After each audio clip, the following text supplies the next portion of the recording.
Hey everyone, Camille here again. In this episode of Checked In with Splash, Kate Hammitt and I dive into the second part of our conversation around AI and marketing, specifically event marketing. And we get into all the incredible opportunities on the horizon as it pertains to AI tools and their impact on an organization's ability to really tap into an event led growth business model. Something that will become increasingly more important as events play an outsized role in creating and capturing demand, generating pipeline, and closing more revenue. So let's get checked in with Kate for our part two of this conversation. Kate, thank you again. So in part one, we talked a lot about, just giving advice for anyone who really hasn't gotten started in leveraging AI in their marketing strategy today so that they can start to dip their toes in the AI waters and start to find some efficiencies in terms of reaching and connecting with their buyers and also team efficiencies. And we focused a lot of our conversation around generative AI because there are so many opportunities there. When we look more long term, I'm curious what you see coming down the pike in terms of maybe some of the predictive AI that will be possible.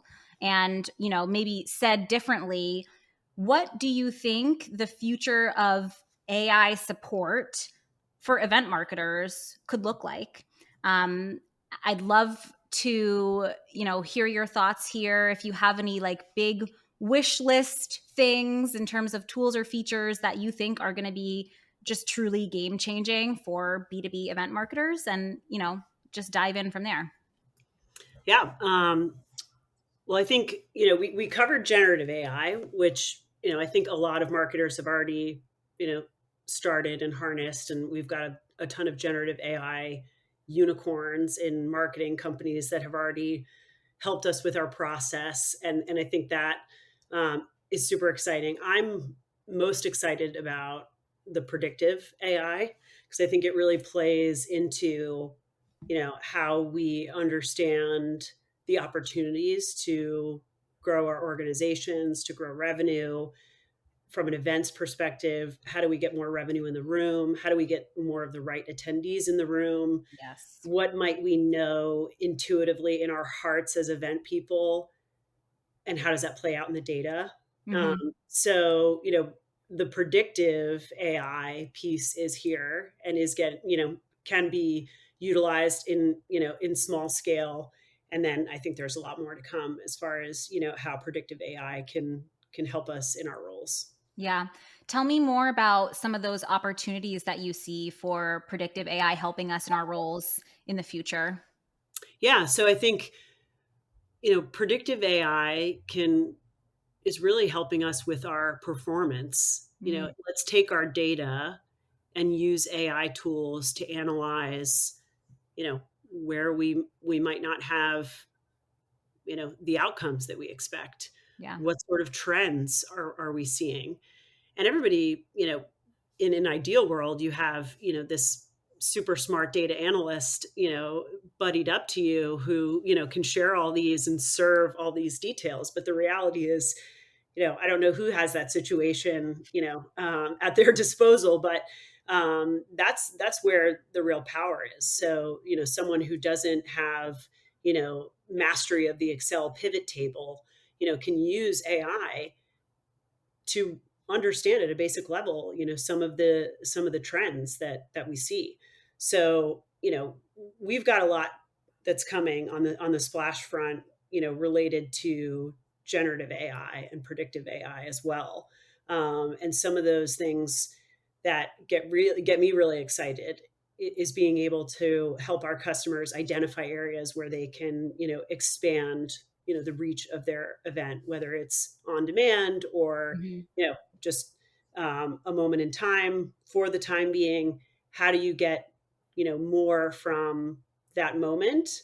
What are the opportunities that you have to either, sharpen your marketing from a generative AI perspective, or what is the data telling us in terms of ways that, you know, we can double click on an audience that might be untapped, or utilize a marketing channel that might not be delivering what we expect. Maybe there's a way to send a different message or test a different approach, Hmm. that isn't kind of pulling in what we thought it would and sourcing the attendees that we believe we need to make the event successful.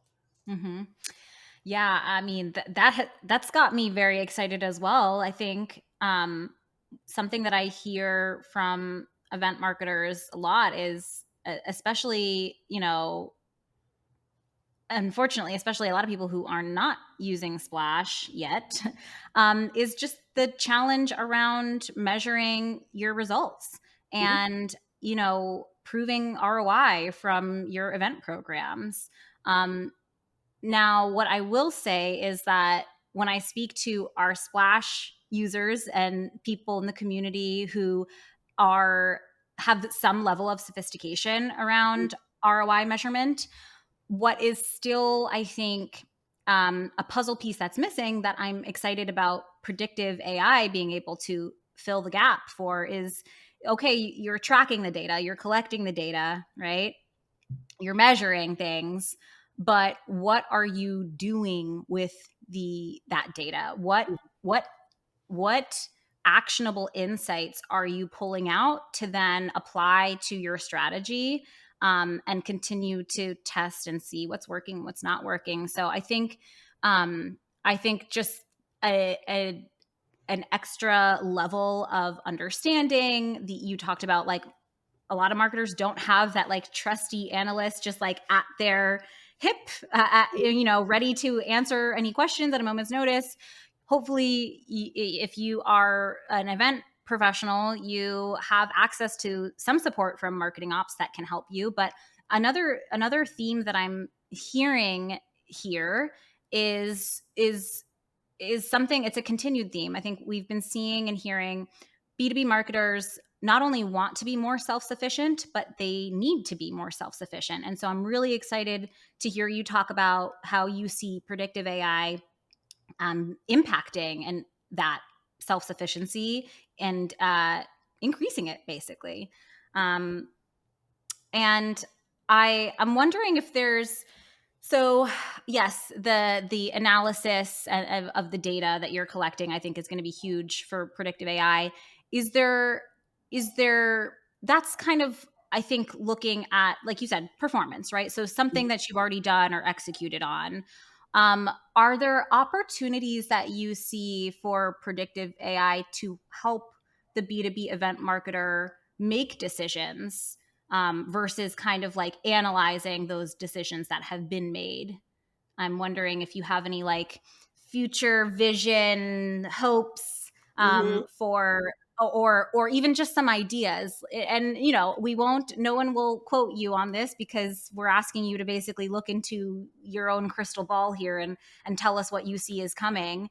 mhm. But yeah, I think the performance makes sense, absolutely, for that application of predictive AI.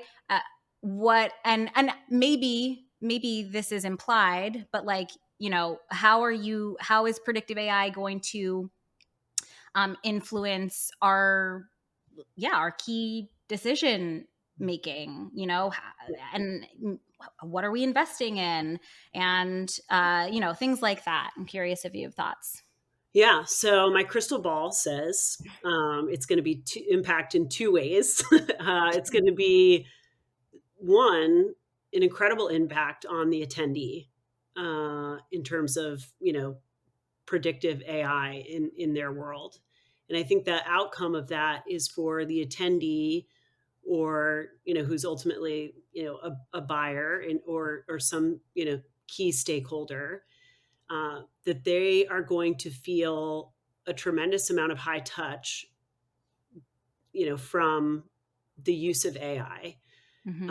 predictive AI, allowing them to, move through whatever experience you're creating for them in such a way that they feel seen, heard, understood, because you do have a certain level of data about them, Hmm. predictive AI, and or, just understanding that data, and then being able to, through events and through just naturally what we do, progressively profile and learn more about your attendee, who they are, what they care about.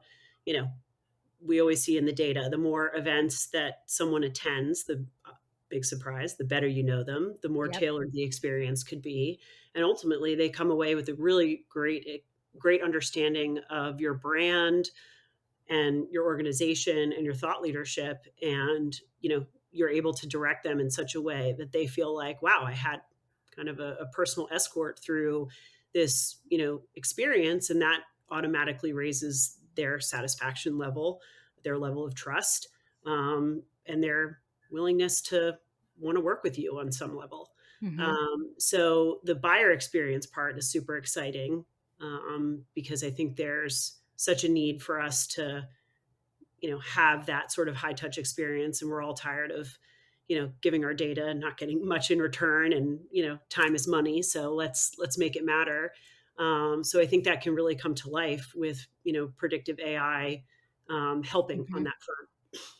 And Hmm. then from a marketer perspective, the world opens up when you have essentially, you know data at your fingertips that allows you to understand, that you're on the right track, that you're going to get the revenue in the room, that you're going to get the attendance that you predict that you're going to get, that you're going to be able to create a strong performance from the content. There's, after you generate the content, there's predictive AI that allows you to predict performance from that content, Hmm. and see into the future in that way, which is really really cool. So there's many different ways that I think it'll be deployed, with events, but I think there are two lenses there that we look at. One, to your point, and something really important to us, the self-sufficient marketer.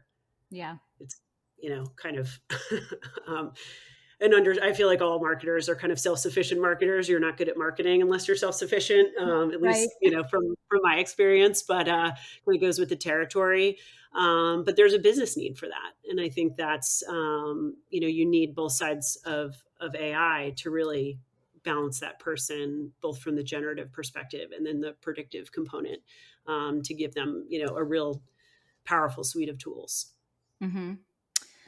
Yes, agreed. So is there anything that you this is a curveball question because I didn't tell you I was going to ask you this question, but so you kind of shared like what you see when you look into your crystal ball, and kind of also what you hope for.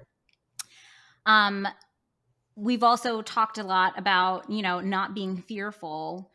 Do you think there are any any how do I want to say this? Anything you are hoping, any direction you're hoping we don't go in as all of this evolution comes to pass? Mhm. Um any I know you are not someone who is led by fear in general, but do you see any risks? I think when we talked in part one, when it comes to generative AI, one of the risks I think you articulated was just the risk to your brand voice and tone, depending on how you are using that generative AI tool to help you in your work.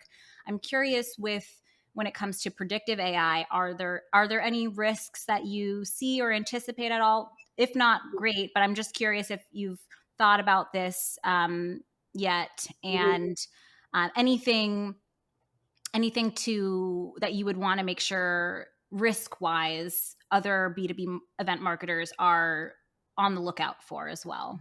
Yeah, super important question. I'm glad you asked it, because I think we talked about, a lot of my excitement around the innovation that we have at our fingertips now. Um, and there is a reality. I think there's an ethical, legal, security considerations that you need to have in AI usage. And I think, a lot of organizations have kind of a company wide policy. I think understanding that, knowing that, what that means, at the team level, obviously an engineering team might have different policies than, a marketing team, Right. what it means from AI usage.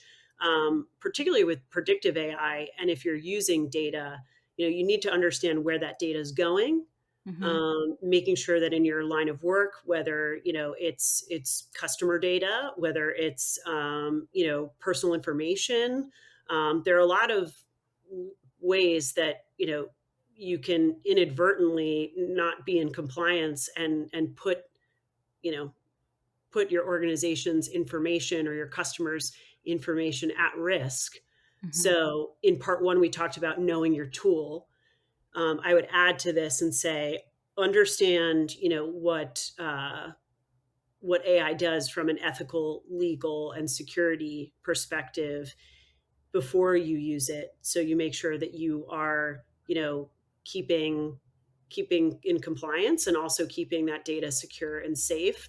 um, you know as an example, if something is pushed out into chat gbt, it's out there in the world.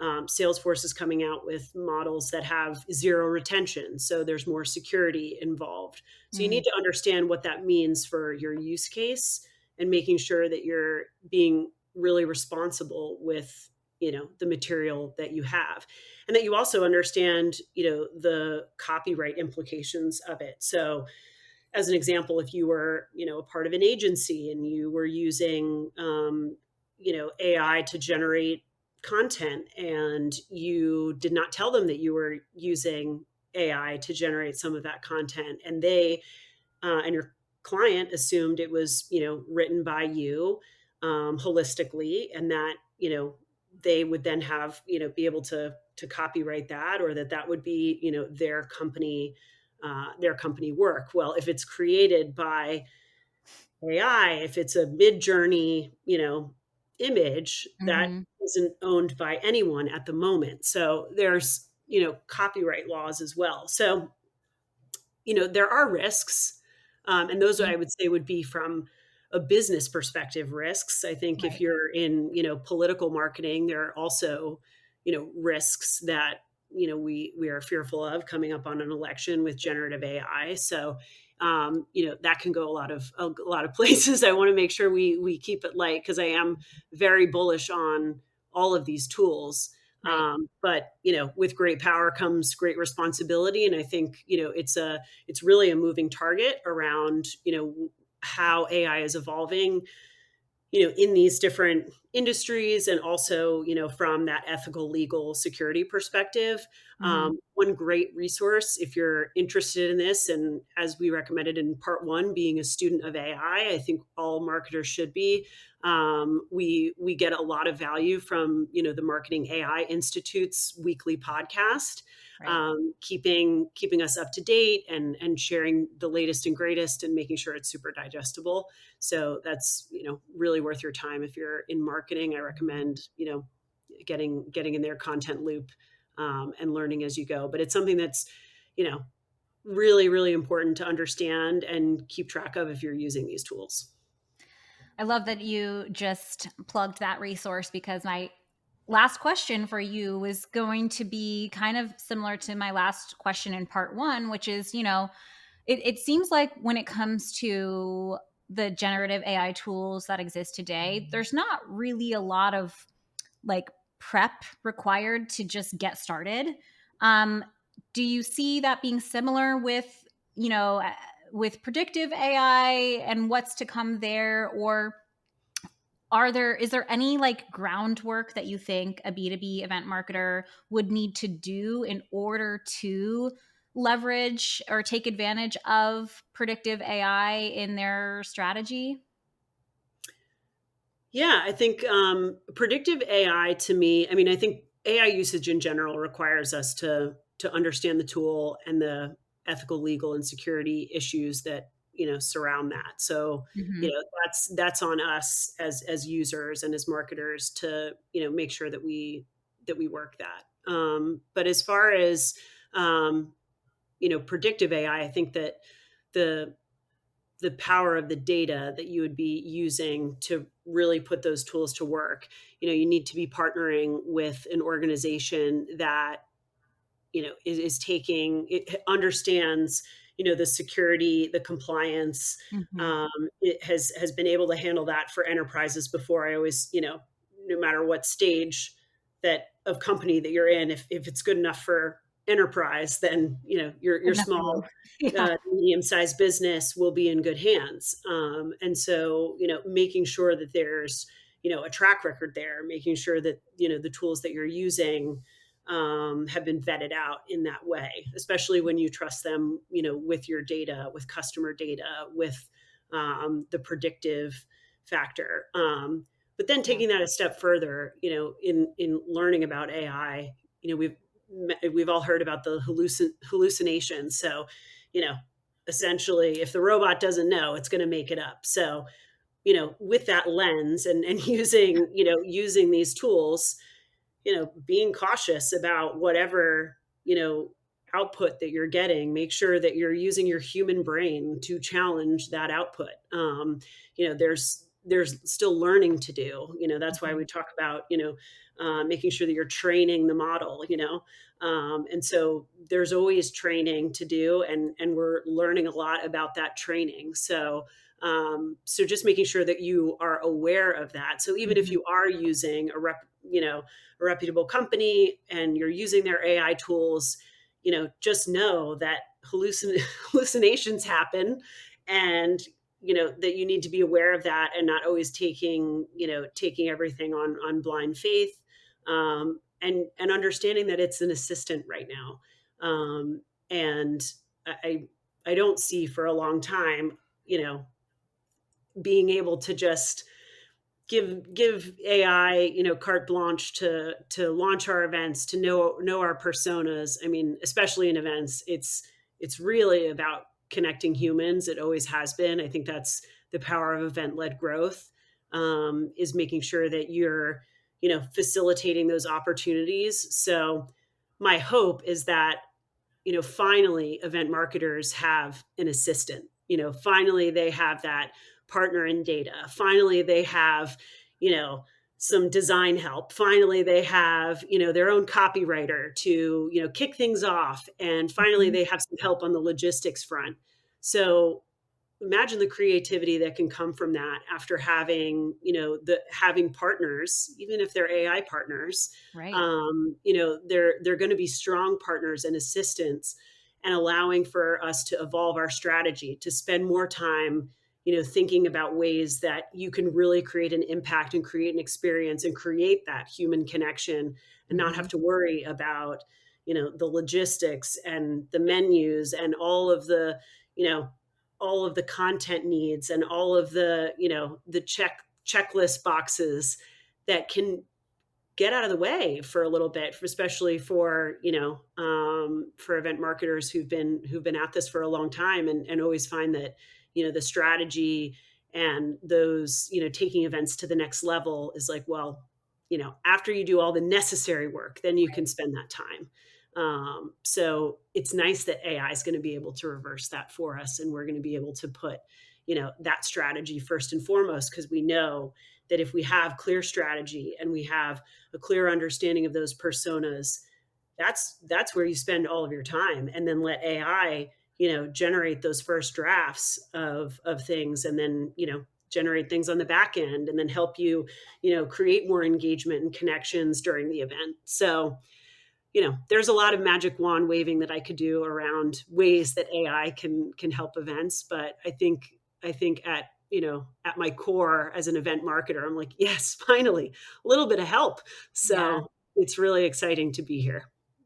I could not agree more. And it is nice to, selfishly for me, it's nice to have a leader like you who sees the opportunities, understands the risks, and is, supporting our whole team in charging after these things as well, and our community too. So thank you so much, Kate. This has really been illuminating for me. I'm sure it has been really valuable for our listeners as well.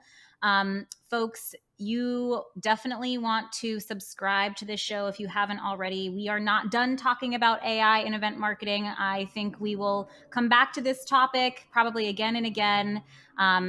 Stay tuned for a webinar we're going to be hosting in September on this topic, diving even deeper with an expert in this field.